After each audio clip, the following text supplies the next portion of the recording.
Subscribe करना ना भूलें। का बिम्स्टेक से लाइव।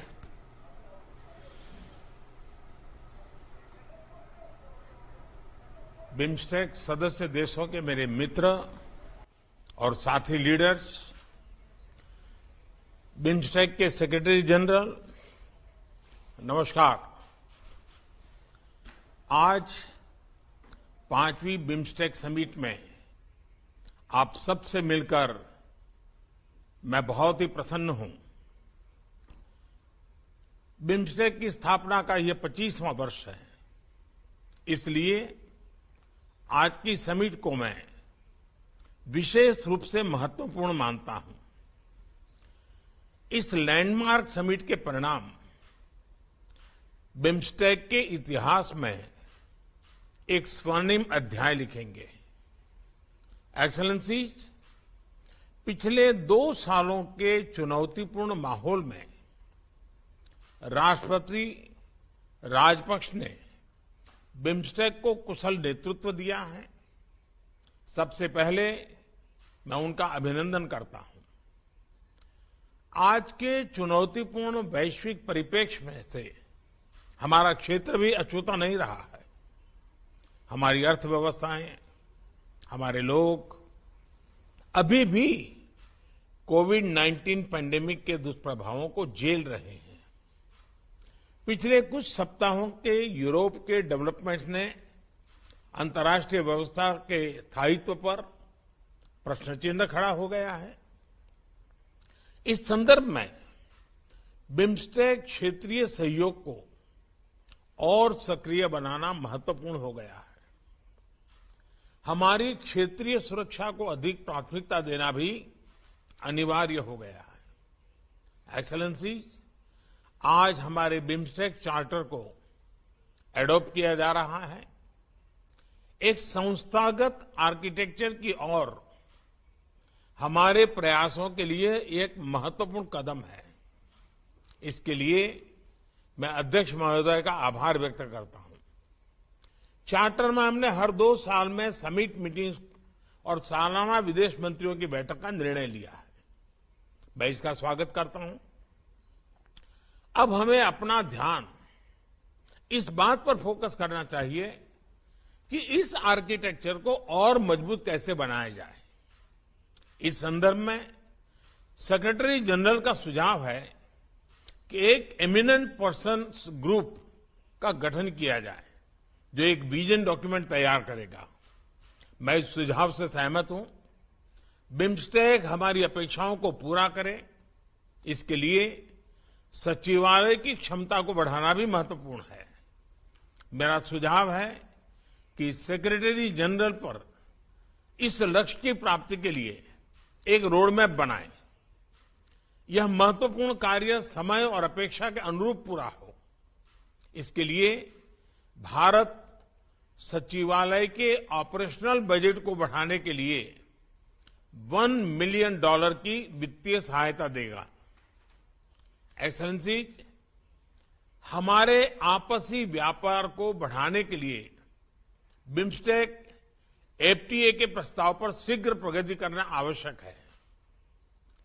हमें अपने देश के उद्यमियों और स्टार्टअप्स के बीच आदान प्रदान भी बढ़ाना चाहिए।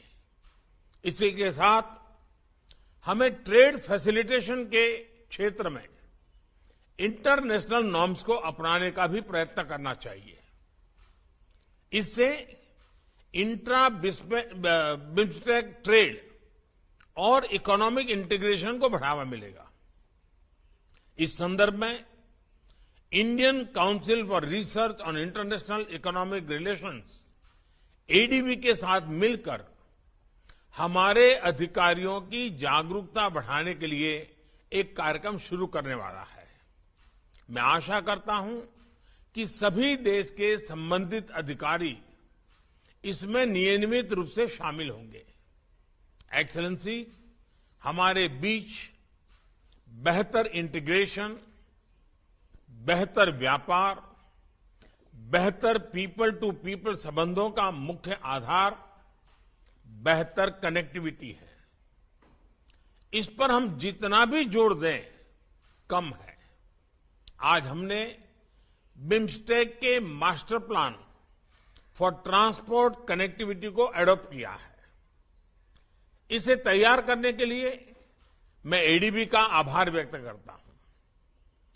हमें इस मास्टर प्लान के शीघ्र इंप्लीमेंटेशन पर जोर देना चाहिए।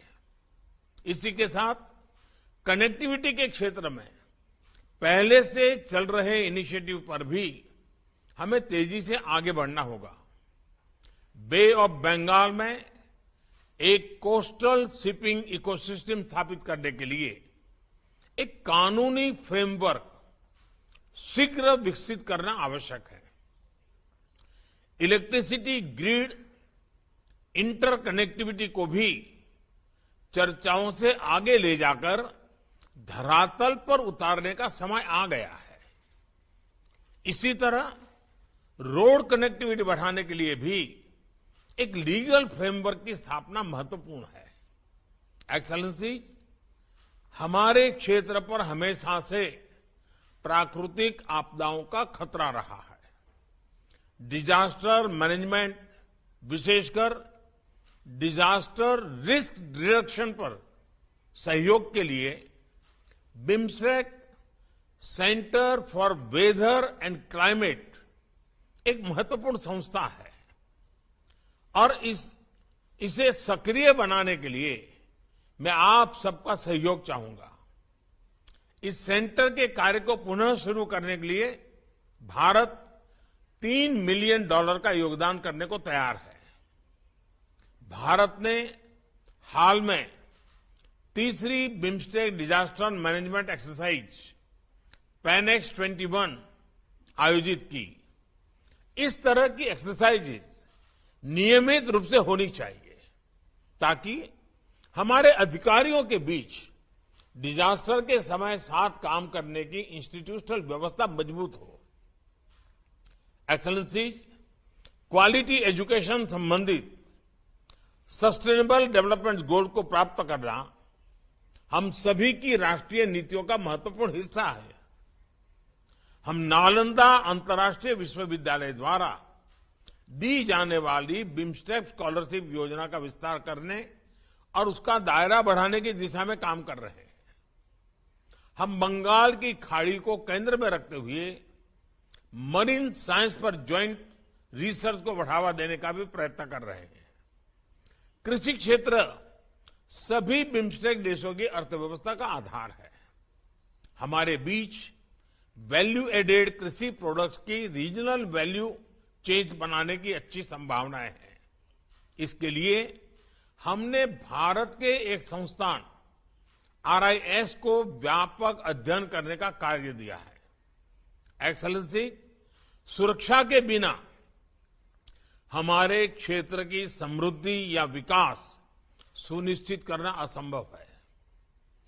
काठमांडू में हमारी चौथी समिट में हमने आतंकवाद, ट्रांसनेशनल क्राइम और नॉन ट्रेडिशनल थ्रेट्स के खिलाफ क्षेत्रीय कानूनी ढांचे को सुदृढ़ करने का निर्णय लिया था।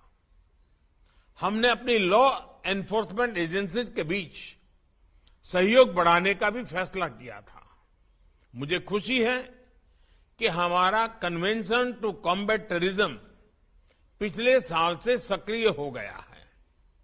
आज की समिट के दौरान हमारे बीच mutual legal assistance treaty on criminal matters पर भी हस्ताक्षर हो रहे हैं। इसी तरह के अन्य इंस्ट्रूमेंट्स पर भी हमें तेजी से आगे बढ़ना चाहिए ताकि हमारी कानूनी व्यवस्थाओं के बीच बेहतर समन्वय बन सके। आज हमारे डिप्लोमेटिक ट्रेनिंग इंस्टीट्यूट्स के बीच सहयोग के लिए एक समझौते पर हस्ताक्षर हो रहे हैं। ऐसा ही एग्रीमेंट हम अपने लॉ एनफोर्समेंट ट्रेनिंग इंस्टीट्यूट्स के बीच भी कर सकते हैं। भारत की फॉरेंसिक साइंस यूनिवर्सिटी अपनी फील्ड में एक यूनिक वर्ल्ड क्लास संस्था है। हम इसमें बिम्स्टेक देशों के पुलिस और फॉरेंसिक ऑफिसर्स के लिए कैपेसिटी बिल्डिंग की व्यवस्था भी कर सकते हैं। एक्सेलेंसीज, आज जब हमारा क्षेत्र स्वास्थ्य और इकोनॉमिक सिक्योरिटी की चुनौतियों का सामना कर रहा है, हमारे बीच एकजुटता और सहयोग समय की मांग है। आज समय है बे ऑफ बंगाल को bridge of connectivity, bridge of prosperity, bridge of security बनाने का। मैं आप सबका आह्वान करता हूं कि 1997 में जिन लक्ष्यों के लिए हमने साथ साथ चलने का निर्णय लिया था, उनकी प्राप्ति के लिए हम एक नए जोश, नई ऊर्जा के साथ फिर से अपने आप को समर्पित करें। प्रधानमंत्री प्रयुत चान-ओछा बिम्स्टेक के अगले अध्यक्ष के रूप में मैं थाईलैंड का स्वागत करता हूं और शुभकामनाएं देता हूं। आप सबका बहुत बहुत धन्यवाद। ब्यूरो न्यूज, अखंड पंजाब।